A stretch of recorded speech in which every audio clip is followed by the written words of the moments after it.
What did we learn after the Broncos' first preseason game? This is your Denver Sports Daily for August 11th. The biggest stories, the latest news. It's Denver Sports Daily.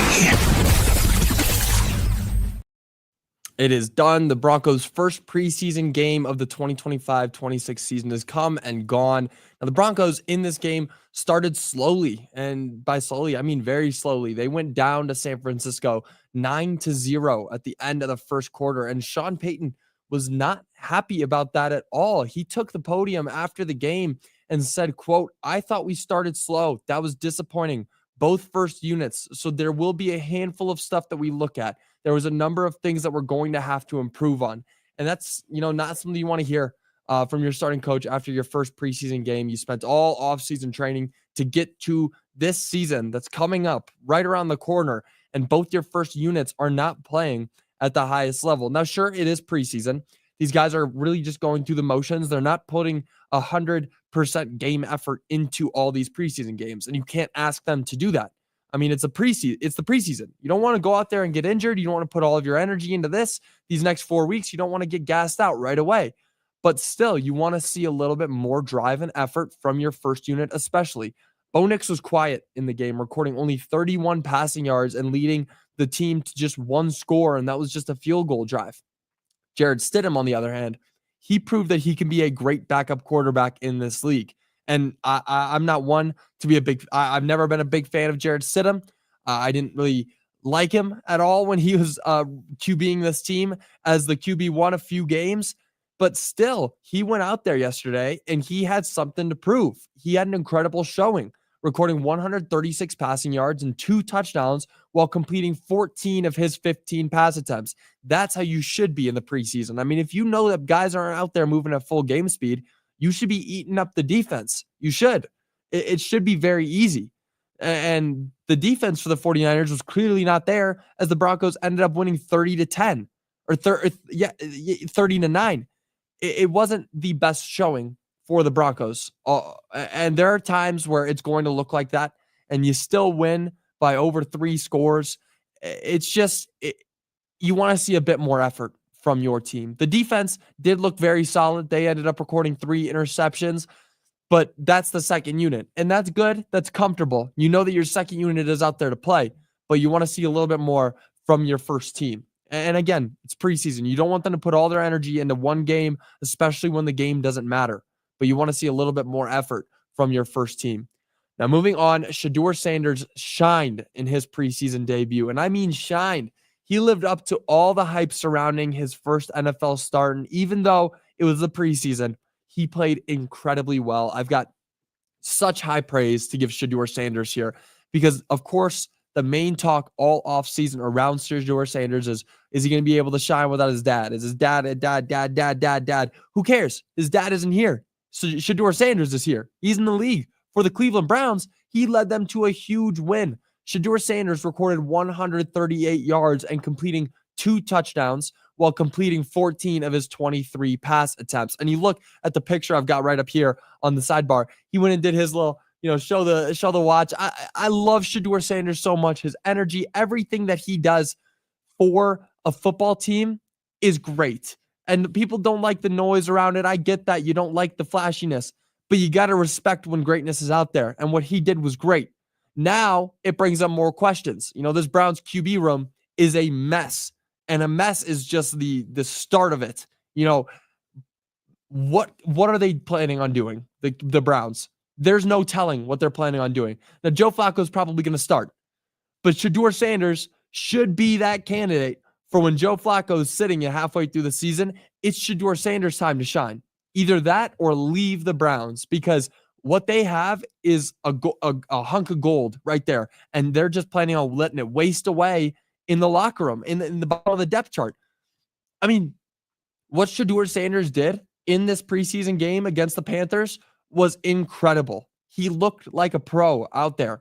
The way that he moves around the defense that's trying to attack him every single play is great. And that's the one thing that I've said when you're looking in college and you're looking at him and Cam Ward.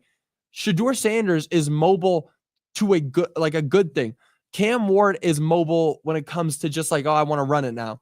Cam Ward again, all that he learned is how to sit behind a pocket. Shedeur Sanders learned in college, throughout all 4 years in college, how to move around because the offensive line was never helping him.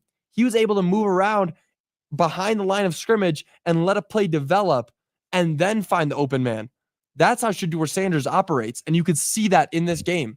It was incredible to watch it happen at NFL game speed because you could see it just when you're watching that he has the true NFL talent to be a star in this league. And again, it's just preseason. I might be getting a little bit too high. I can recognize when I'm too much of a homer, but still, what we saw from Shedeur Sanders was incredible. And if anybody thinks that he should be less than the QB2 this season, then they're wrong. Then they are completely wrong. Now, moving on, the Avalanche re-signed Joel Kiviranta to a 1-year deal. Now, the Avs, with this signing, secured a solid depth piece after re-signing Joel to a 1-year deal worth a little bit over $1 million. Now, Kiviranta last year was a solid third-line forward, and he might play that third-line forward position again alongside maybe a fourth-line forward, but we'll have to see where that ends up coming out. But last season, he recorded 16 goals and 7 assists. That's 23 total points. It was by far his best season of his career. Now, with this, the Avs have added on to their quiet offseason. So far in the offseason, they just brought Brock Nelson and Kiviranta, and those are really the two major headlines of what they've done in the offseason. But what I'm getting from this, though, is that they look very confident and they feel very confident that they can run it back with the squad that they had last year. And of course, we know that they were injured for a good amount of last year. There were injuries. Of course, Gabe Landeskog coming back. That's just throwing another rock into the puddle and muddying the water. It was wild how it ended up turning out. And of course, they ended up losing in Game 7 to the Dallas Stars. And one of the major things was whoever wins that could end up winning the Stanley Cup. Now, of course, the Dallas Stars didn't end up winning the Stanley Cup, but still, those were two of the best teams on that side of the bracket. So if the Avs really do feel confident that they can run it back, I feel confident too, if they can actually go out there and not lose in the first round to the Dallas Stars again.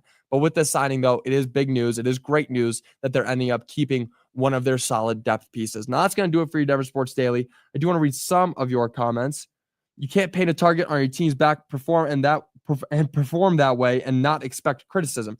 Yeah, fair. I mean, it wasn't the best performance from the Broncos. I assume that's what you're talking about. Good morning, Joey. It was only a decent preseason game. Glad it's not regular season. Yeah, it felt like it was kind of boring, if I may say. It was a little bit boring to watch this team the way that they were. You expect a little bit more. And sure, again, it's just the preseason. And maybe they don't feel like they have as much to prove in the preseason. Bo Nix, of course, has his spot. So he's not going out there looking to make any headlines. But still, it was a little bit boring. The Broncos' first team was definitely in preseason form, but fans' overreactions were in postseason form. Yeah, very, very fair. The Broncos' first team, they weren't playing a regular season game. And why would they? It is a preseason game.